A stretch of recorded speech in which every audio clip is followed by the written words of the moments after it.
my lovely queens, welcome and welcome back to my channel. So we're gonna jump right into the tutorial. We started off by priming our face, guys. I'm using the No Problem primer. It's like an essence primer, very good for oily skin. I love it so much.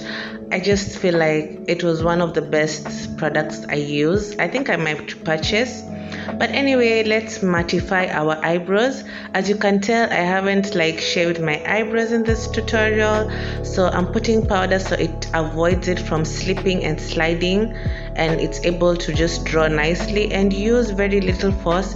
You may think I'm using a lot of force, but I'm really holding my brush very light, my eye pencil very lightly, so that I'm not using a lot of pressure. Make sure you fill in where there's no hair. Make sure you just do a good job, brush it out, blend everything out, and then you can go on to concealing or wherever. But make sure your eyebrows look good so that you don't have to do too much work on them either. Then I went and set my face. So I'm doing a voiceover for this tutorial. I already edited the video, so I'm just doing a voiceover for it. And I like doing the powder before foundation because it helps set my primer and also makes my foundation apply more seamlessly, and it will also help since I am oily skin, so it will help my makeup stay the whole day in good condition. The foundation I used is the Maybelline Satin Stay foundation, and I love how it has beautiful coverage. It has medium to full coverage, and it was really nice because it gives my skin a warm undertone.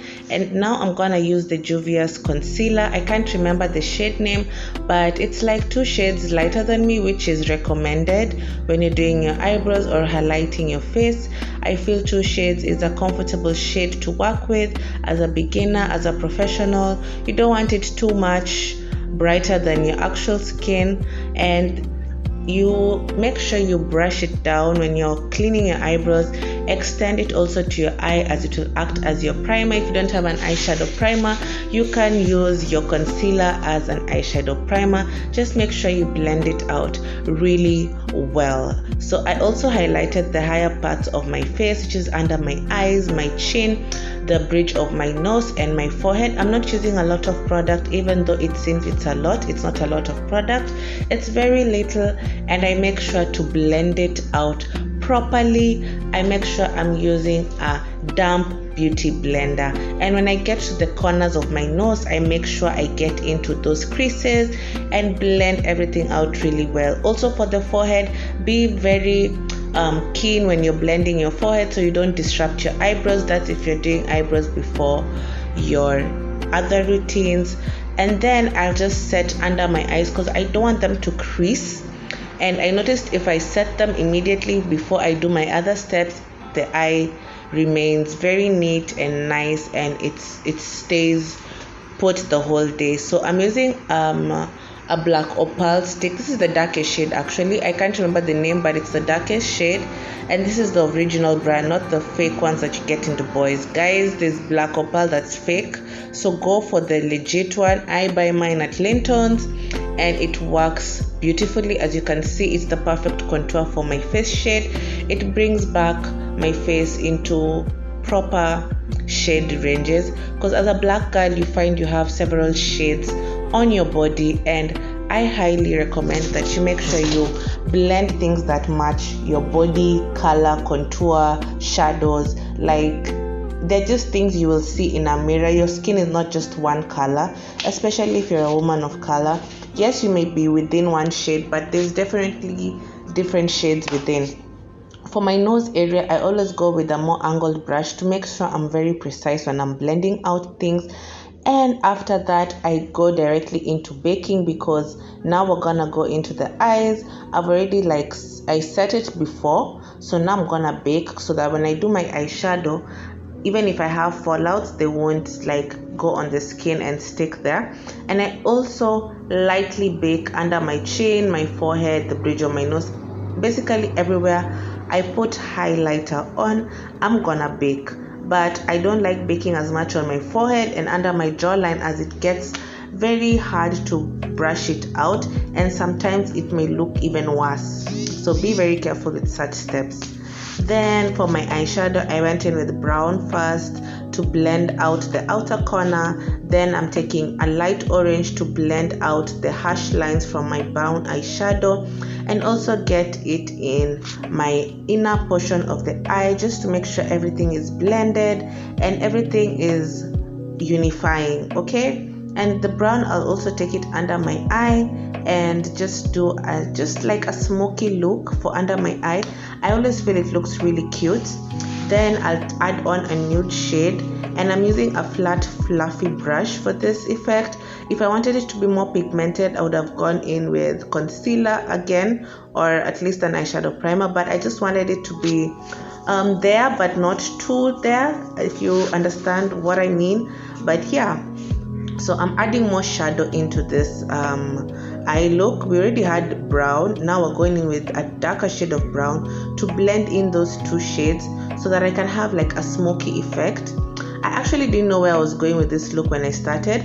I knew I wanted something neutral, but then the more I kept going, the more I just wanted to brighten it up and make it, you know, look more classy and beautiful. And I thought I would stop here with the little eye glitters, but I just felt like there was something not going well. You know, everyone has their own style, and for me this was not giving, so I went and added more, as you will see later on. But anyway, I did my wing liner with a gel liner, and yeah, definitely that's my signature look. I always love doing a wing in all my eyeshadow routines. I just feel like it gives me the feline cat eye, and it just flatters my eyes so much. So I used that. You can also use black eyeshadow for this if you don't have gel liner, but just be very precise with your angles so that you don't smudge anything out of proportion and make it even hard, because black is a very powerful color and it can go bad so fast. So I'm blending in a little bit of orange because I felt like it would look better if it was more smoky, and it actually did. And if you want it to smudge even better, use your finger. Your fingers are part of the makeup tools, by the way. At times I feel like they do such an amazing job. Then afterwards, as you can see, I added more glitter. That's just so me. And I added also an inner feline eye cut look. Then I'm blending everything out, just dusting off the setting powder, making sure to dust out all the fallouts and everything. I still had a few glitter, but who cares? We're not gonna start doing anything to that because it will make the makeup even worse. So I just blend out everything and then started now bronzing, adding more definition to my nose, making sure my nose is snatched, contouring it. And this is good to do with shades that are 2 shades darker than you, preferably your bronzer, not your contouring shade, because your contouring shade is usually a little bit darker. For your nose, I prefer something that's dark but not too dark, not even darker than your bronzer, so that it can actually match your complexion. So for this look, this was my contour stroke bronzer. I love the color. I go with colors for dark skin people because there are certain things in the market sometimes you don't get for your preferred shade. For someone lighter, it's a little bit easier. I'm not giving colorism vibes here. I'm just saying what it is.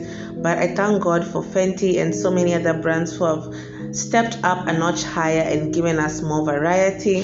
So yeah, we can still look decent. And I did a red bottom lip and an up black lip. I just felt like it was matching. It was giving what it was supposed to give with the look.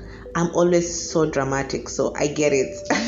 Anyway, I love this bronzer from Fenty, Mocha Mami. Currently it's broke, so I'm still crying, but I'll repurchase it definitely. And then we have the Juvia's blush. Oh my god, the best blush in the market for dark skin, for light skin. Like, it's just amazing. Pigment on 100.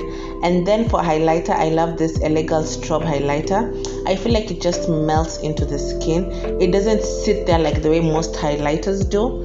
It has a very beautiful airbrush effect, which I love so much, and I love using it on almost all my clients plus me. I feel like a dark person can use it, a light person can use it. It's just the best, although they have variety of shades, but the one I took was more versatile for different skin shades.